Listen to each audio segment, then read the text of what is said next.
नमस्कार, आप देख रहे हैं प्राइम न्यूज और मैं हूं आपके साथ आलोक शुक्ला। राजस्थान प्राइम में आप सभी का स्वागत है। जयपुर में कोरोना काल के बाद कक्षा 6ठी से लेकर 8वीं तक के स्कूल खोल दिए गए हैं। जहां कोरोना काल के बाद पहली बार बच्चे स्कूल पहुंचे और इसके चलते पहले दिन स्कूल में बच्चों की संख्या कम देखी गई है। बता दें कि स्कूल के पहले दिन सरकारी गाइडलाइन के तहत बच्चों को मास्क लगाने और सैनिटाइज करने के दिशा निर्देश दिए गए हैं।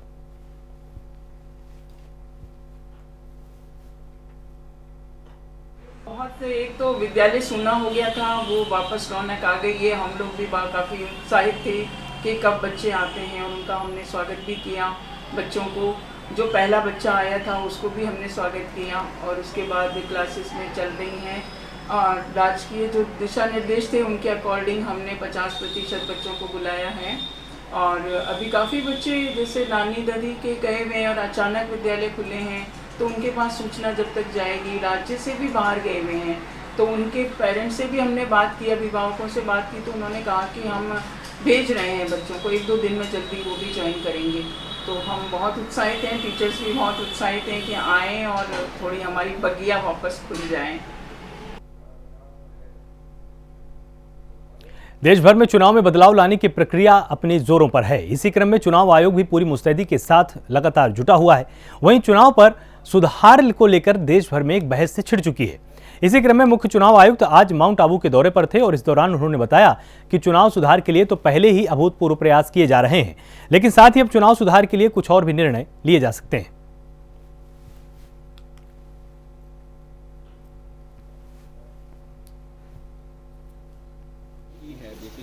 इसमें ये कि हम जो मतदाता हैं वो देश का कोई भी मतदाता छूटे ना, इस उद्देश्य के साथ ही हम सब लोगों को बताना चाहते हैं कि जिन भी बच्चों की है, जिनकी भी 18 वर्ष से ऊपर हो चुकी है, वो सब लोग मतदाता सूची में पार्टिसिपेट करें। इसके अतिरिक्त जो भी महिलाएं हैं, जो PWD दिव्यांग हैं, जो सीनियर सिटीजन्स हैं, वो सभी लोग अपने इस इलेक्शन के प्रोसेस से जुड़ें और उन सभी का नाम सूचीबद्ध हो पूरी तरीके से जो मतदाता सूची में आए। इसके अतिरिक्त मैं चाहूँगा कि सभी लोग जो वोटर टर्नआउट है, सभी लोग अपने मतदाता जो आपका अधिकार है, मतदान अधिकार है, उसका भरपूर उपयोग करें और जो वोटर टर्नआउट है वो बढ़ना चाहिए। साथ में मैंने ये भी निर्देश दिए कि जो हमारे पोलिंग बूथ हैं उनकी व्यवस्था बहुत अच्छी हो और उसमें सभी के लिए जो मूलभूत सुविधाएँ हैं वो अवेलेबल है। तो इस तरह से मैं चाहूँगा कि जो अपना वोटिंग है इसके लिए देश का महत्व है और सभी लोगों को इसमें भाग लेना चाहिए, जिससे कि देश की डेमोक्रेसी बहुत सुदृढ़ हो और सफल हो। रामगढ़ पचवारा पंचायत समिति सदस्य और नवनिर्वाचित रामगढ़ पचवारा प्रधान डॉक्टर कौशल्या मीणा और उप प्रधान सूरज कटारा ने आज रविवार को विधिवत पूजा अर्चना कर अपना पदभार ग्रहण किया है। पदभार ग्रहण समारोह में रामगढ़ पचवारा पंचायत समिति के 17 पंचायत समिति सदस्य, क्षेत्र के कई सरपंच और कांग्रेस के कई कार्यकर्ताओं सहित अन्य लोग मौजूद रहे।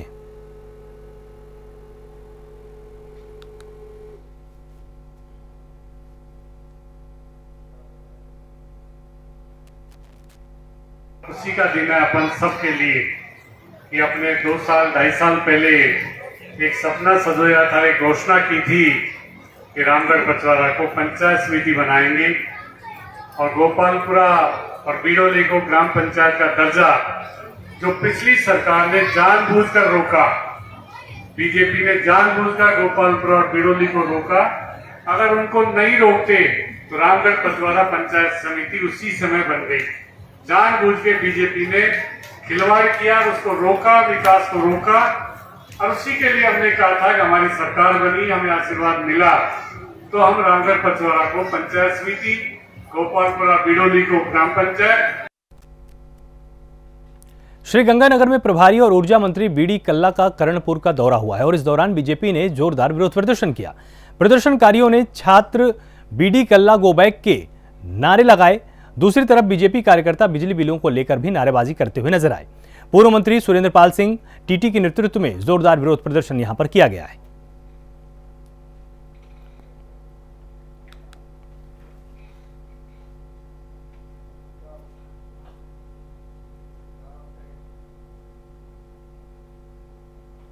खबर श्रीगंगानगर से, जहां भारत पाक सीमा से अनूपगढ़ के सरहदी गांव में गुब्बारे के साथ एक संदिग्ध यंत्र आया है। इसकी सूचना ग्रामीणों ने पुलिस को तुरंत दे दी और सरहदी क्षेत्र में इस तरह का यंत्र गिरने से सनसनी फैल चुकी है। भारत पाकिस्तान की अंतर्राष्ट्रीय सीमा के गांव 14P में यह यंत्र गिरा है और अनूपगढ़ पुलिस और बीएसएफ इसकी जांच लगातार कर रही है।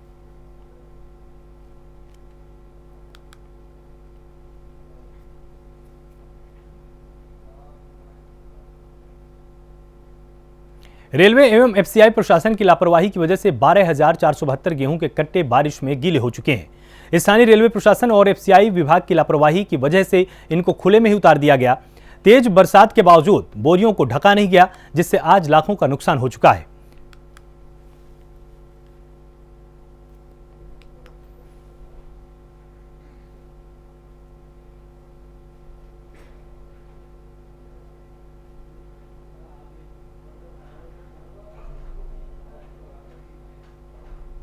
देखो जी, हमारे द्वारा तो पॉलिथीन कवर से पूरा कवर किया है, गेहूं के खाद्यान्न को ढकवाया गया, ठीक है ना। दूसरी मेन प्रॉब्लम क्या है कि मारवाड़ जो हमको जो ये जो रेल शीट दिया ना, ये सड़क के बराबर ही है। मतलब हमको एक्स्ट्रा प्लिंथ बना के नहीं दिया गया है। प्लिंथ होता 1 फीट का 1.25 फीट का, तो हमारा डंपिंग उसके ऊपर होता था। एक्चुअली सड़क के लेवल पे ही है और गड्ढे में बरसात आई है, कुछ खाद्यान्न भीगा ही है। जो भीगा हुआ है उसको हम अलग रख के सुखा के सेग्रीगेट करेंगे, उसके बाद में हम गोदाम में उसको डिपॉजिट करवाएंगे। सुसाइड करने के लिए टावर पर चढ़ी मां बेटी और गजसिंहपुर पुलिस की कार्यप्रणाली से नाराज मां बेटी ने ये कदम उठाया है। गुमशुदा लड़की की तलाश करने की लगातार ये मांग कर रहे थे। जब इनकी मांगों को नहीं सुना गया तो ये दोनों मां बेटी टावर पर चढ़ गईं और पुलिस से कहा कि आप गुमशुदा लड़की की तलाश तेज कीजिए।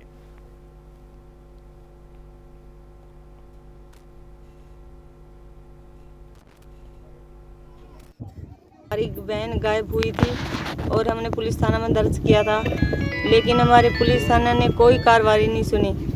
इसलिए हम टावर पर चढ़े आत्महत्या का प्रयत्न किया था। अगर पुलिस हमारा कोई भी कार्रवाई करेगी, हमारी सुनेगी तो ठीक है। अगर यहीं पे हमारे आज पुलिस थाना आया था, इसलिए उसने बोला कि हम कार्रवाई करेंगे, आपकी सुनेंगे, इसलिए हम टावर से नीचे उतर गए। कांग्रेस में चल रही अंतर्कलह को लेकर भाजपा प्रदेश अध्यक्ष सतीश पूनिया ने मीडिया से बातचीत की है और राजस्थान में कांग्रेस सरकार के मंत्रिमंडल विस्तार को लेकर कोई निर्णय नहीं हो रहा है। उन्होंने कहा कि कांग्रेस सरकार की अंतर्कलह सामने आ चुकी है और बीजेपी प्रदेश अध्यक्ष सतीश पूनिया का यह बयान सामने आया है। ये बात उन्होंने शायद सोनिया जी के लिए कही होगी, क्योंकि इस देश में जो फासिस्ट राज है वो सोनिया जी की सास ने लागू किया था, आपातकाल लागू करके। कांग्रेस की नीति फासीवादी, वंशवादी और परिवारवादी रही है।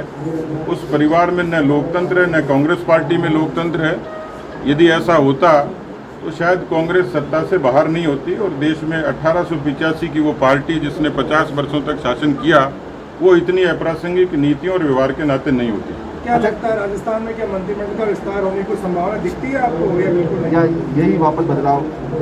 ये सवाल मुझे लगता है कि अमिताभ बच्चन के कौन बनेगा करोड़पति जैसा सवाल हो गया कि न सवाल का आधार है, न जवाब मिल पा रहा और न लोगों को इनाम मिल पाएगा। लेकिन अभी तो ऐसा लगता है कि राजस्थान में बाकी समस्याओं से बड़ा काम मंत्रिमंडल का पुनर्गठन ही है, और वो लगता नहीं है। कई लोगों के कोर्ट सिलसिला रह गए, कईयों के मुंगेरी लाल के हसीन सपने हो गए। अब पता नहीं कब राधा नाचेगी, कब नौमन तेल होगा। ये बात उन्होंने शायद सोनिया जी के लिए कही होगी। दौसा जिले सहित प्रदेश में 157 दिन बाद कक्षा 6 से 8 तक के विद्यालय आज से शुरू हो चुके हैं। इसके चलते विद्यालय में छात्रों की रौनक लौट आई है।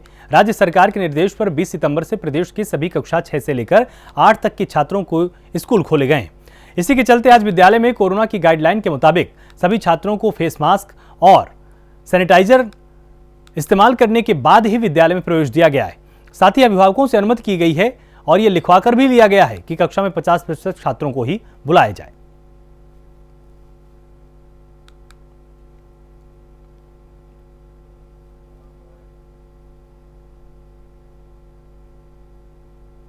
तो वहीं भरतपुर में भी स्कूलों में रौनक दिखाई दी है। कक्षा 6वीं से 8वीं तक के छात्रों ने स्कूल में बैठकर पढ़ाई की और कोरोना गाइडलाइन का भी पालन यहां पर करते हुए छात्र दिखाई दिए। तो क्लास में बैठकर पढ़ाई बच्चों ने काफी वक्त के बाद की यहां पर और कोरोना गाइडलाइन का भी पूरा पालन करते हुए छात्र दिखाई दिए।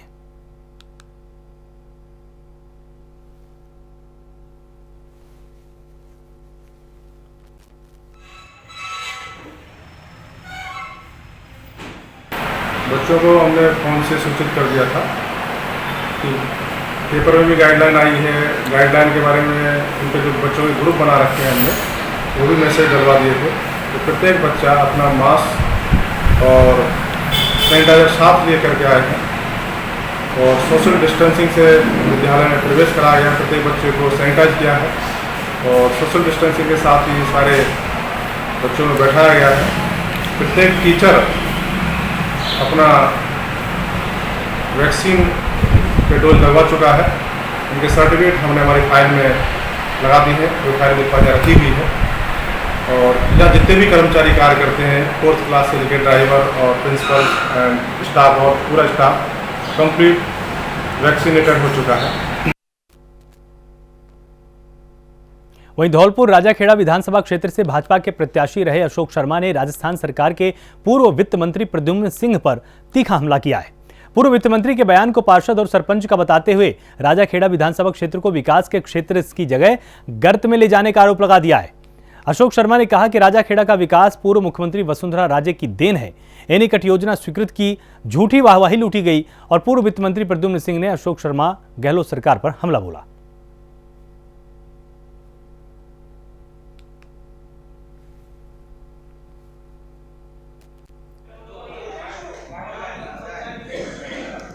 ये धर्म की पालना करते हैं। गांव में कार्यशैली होती है कि गाय बछड़ा जब दूध पी रही होती है तो लोग बछड़े को नहीं डिस्टर्ब करते, खड़े रह जाते हैं। ऐसा राज्य के पूर्व मंत्री मेरे सम्मानीय आदरणीय प्रद्युम्न सिंह जी 71 के अंदर मेरे पिता बनवाला जी के साथ गाय बछड़े के कांग्रेस से इलेक्शन लड़े, विधायक बने। लेकिन जब 77 के अंदर कांग्रेस के पास विभिन्न परिस्थितियाँ आई, कांग्रेस परेशानी में आई, तो बाबूजी गाय को बछड़े के साथ दूध पीता हुआ छोड़ के भाग के ऊंट में सवार होकर विधानसभा पहुंच गए। ये उनके नैतिक चरित्र का पतन है। कूचामन में डेंगू और अन्य मौसमी बीमारियों के प्रकोप से बचाव हेतु शहर के विभिन्न स्थानों पर कीटनाशक दवा का छिड़काव किया गया। जिला कलेक्टर के निर्देश पर डेंगू से बचाव के लिए छिड़काव हुआ और डेंगू को लेकर अलर्ट प्रशासन हो चुका है।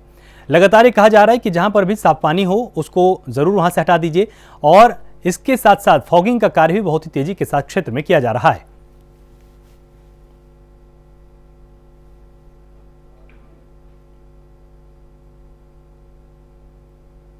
अजमेर के मंगलियाबाद थाने के तिराहे पर नसीराबाद आबकारी ने नाकाबंदी करके एक अवैध शराब से भरे हुए ट्रक को चालक सहित गिरफ्तार कर लिया है। इसकी जानकारी देते हुए आबकारी विभाग के रामगोपाल गुर्जर ने बताया कि रविवार को मुखबिर की सूचना पर नाकाबंदी की गई। इसी दौरान पुलिस को हरियाणा निर्मित शराब से भरी हुई ट्रक मिली है। इसके बाद पुलिस ने शराब से भरी ट्रक सहित ट्रक चालक को गिरफ्तार किया और बता दें कि ट्रक में 1041 शराब की पेटियां बरामद की गई हैं। पुलिस के अनुसार शराब की कीमत तकरीबन 78 लाख रुपए बताई गई।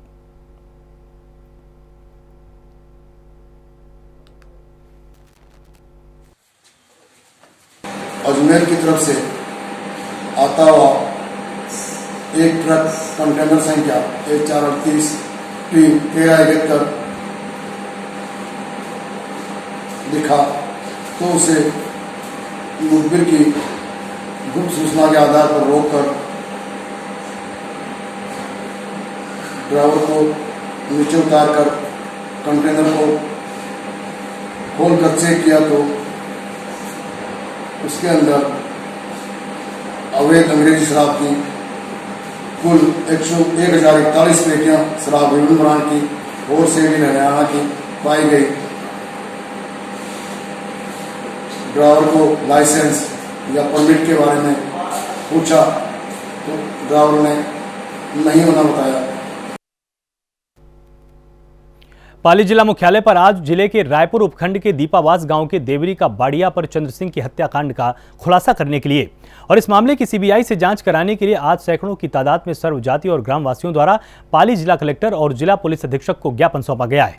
ज्ञापन में बताया गया कि 22 जून को दीपावास गांव में दिन दहाड़े हत्या की गई थी और हत्यारों को मृतक की पत्नी ने अपनी आंखों से देखा था। उसके बावजूद पुलिस द्वारा मिलीभगत करके हत्यारों को बचाया जा रहा है।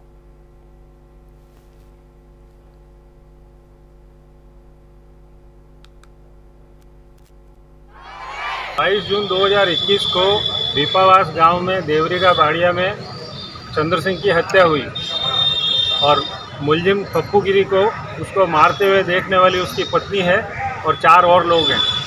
पुलिस थाना अधिकारी मनोज राणा का खास आदमी ये पप्पू गिरी, इसको बचाने के लिए पहले उन्होंने 174 की कार्रवाई शुरू की। उसके बाद में 1 महीने तक परिवादी लोग इसी एसपी कालूराम रावत के यहाँ घूमते रहे। 1 महीने बाद में उसकी FIR 269 नंबर पर दर्ज हुई और जांच उसी मनोज राणा को दे दी। फिर मनोज राणा ने कुछ भी काम नहीं किया। उसके बाद में रेंज IG के पास में पेश हुए। रेंज IG साहब के और SP साहब के आदेश पर इसकी जांच DYSP सुरेश कुमार को दी गई। पाली जिले के मारवाड़ जंक्शन उपखंड के निकट सिनला गांव में दर्दनाक हादसा हुआ है, जहां गणपति विसर्जन के दौरान 17 साल के किशोर की तालाब में डूबने से मौत हो गई। दरअसल गांव के मुख्य तालाब पर सैकड़ों की तादाद में गांववासियों की मौजूदगी में मूर्ति विसर्जन हो रहा था। इसके दौरान 17 साल के किशोर का पैर फिसल गया और किशोर गहरे पानी में डूब गया। इसकी सूचना मिलते ही मौके पर थाना अधिकारी पहुंचे और ग्रामीणों की सहायता से शव को तालाब से बाहर निकाला गया। साथ ही परिजनों की उपस्थिति में पोस्टमार्टम कराकर शव परिजनों को सौंपा गया।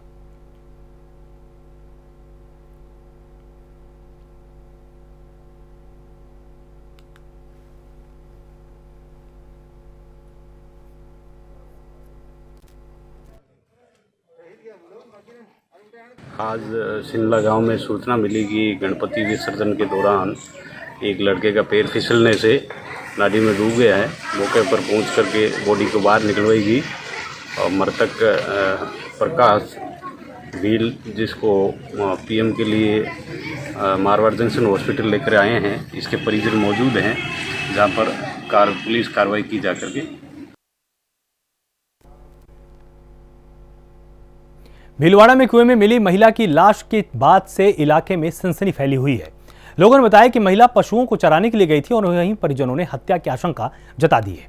पुलिस लगातार जांच कर रही है और कुएं में से महिला की लाश को बाहर निकाला गया है, पोस्टमार्टम के लिए भेजा गया है और पुलिस ने कहा है कि जल्द ही इसका पूरा खुलासा कर दिया जाएगा।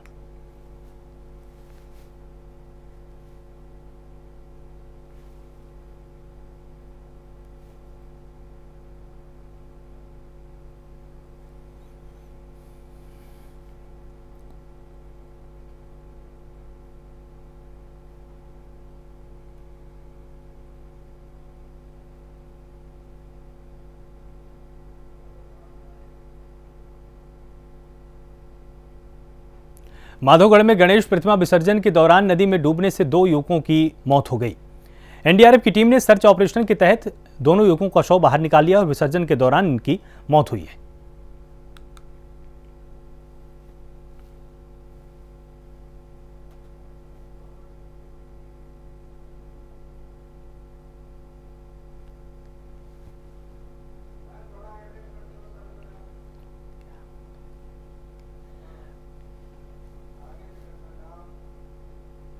वहीं झुंझुनू के इंदिरा नगर में लाखों रुपए का सट्टा पकड़ा गया है और दरअसल मुखबिर की सूचना पर कोतवाली पुलिस ने लाखों रुपए की सट्टेबाजी करते हुए 2 आरोपियों को गिरफ्तार किया है, जबकि 2 आरोपी मौके से फरार हो गए।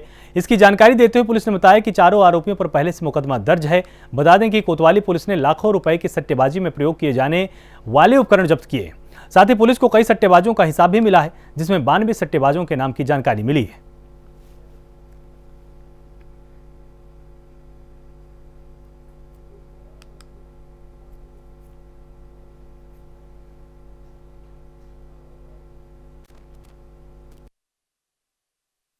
आज दिन में सूचना मिली कि विवेक कुमार राड है, उसके घर पे क्रिकेट सट्टे पे लगाई वाली खाई वाली की जा रही है।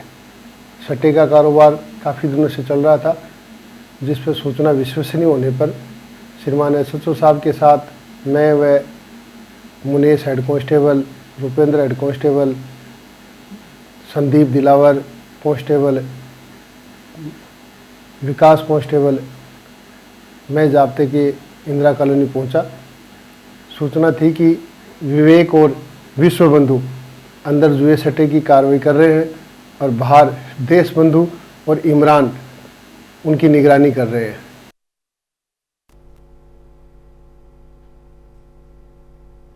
राजस्थान के श्रीगंगानगर में दर्दनाक हादसा हुआ है और स्लीपर कोच बस और ट्राले में जोरदार टक्कर हुई है। भयंकर टक्कर के बाद दोनों वाहनों में भीषण आग भी लग गई और इस हादसे में 15 घायल हुए हैं, जबकि 5 की दर्दनाक मौत हुई है। अधिकारी तुरंत मौके पर पहुंचे। कल शाम को 9:30 बजे करीब बस और ट्रक का एक्सीडेंट होने से आगजनी हो गई थी, जिस पर उपखंड स्तर के प्रशासनिक और पुलिस अधिकारी तुरंत मौके पर पहुंचे। समस्त दमकल अग्निशमन सेवा केंद्र की विजयनगर, राइसनगर, गड़साना और अनूपगढ़ की अग्निशमन केंद्र की गाड़ियों की सेवाएं ली गई। बीएसएफ और समस्त संगठन जो भी शहर अनूपगढ़ और गड़साना के हैं, प्लस ग्रामवासियों का पूर्ण सहयोग लिया, जनप्रतिनिधियों ने पूरा सहयोग दिया। वहीं बासनपीर दक्षिणी में खुदाई के दौरान मिली आवासीय संरचना और जिला कलेक्टर ने त्वरित संज्ञान लेकर मौका मुआयना भी जाके कर लिया है। तहसीलदार ने इससे संबंधित रिपोर्ट भी प्रशासन के पास सौंप दी है और जिला प्रशासन ने पुरातत्व विभाग को इसके संबंध में अवगत भी करा दिया है।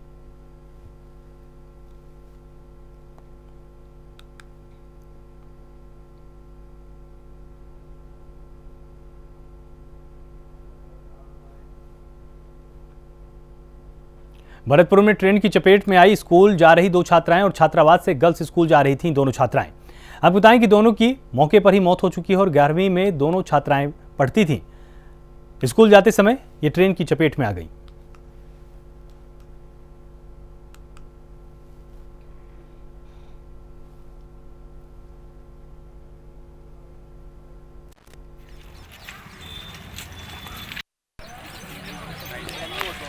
पूरी जानकारी है कि सवेरे साल के हॉस्टल से 2 बच्चियाँ सीनियर सेकेंडरी स्कूल KDSJ नटवई में पढ़ने जा रही थी। वैसे ही वो क्रॉस करने लगी तो वो ट्रेन की चपेट में आ गई और दोनों की घटनास्थल पर मौत हो गई। पुलिस पहुंच चुकी है, पुलिस कार्रवाई की।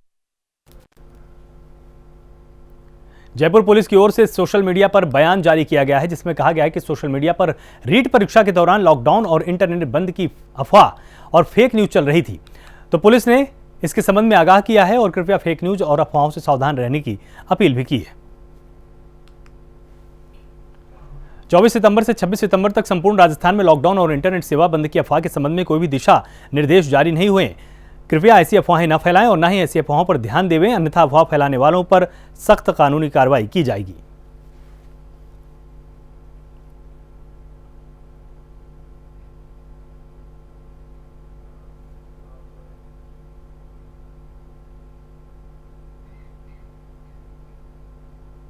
वहीं जयपुर में जिला प्रमुख रमा देवी के पदभार ग्रहण कार्यक्रम संपन्न हो चुका है और वहीं कार्यक्रम में भाजपा प्रदेश अध्यक्ष सतीश पूनिया भी मौजूद रहे, जहां उन्होंने मीडिया से बातचीत में बताया कि भाजपा के नेता जनता से किए गए वादों को पूरा करेगी और साथ ही पूनिया ने यह भी बताया कि पंचायत राज के माध्यम से जिला प्रमुख काम करेंगी।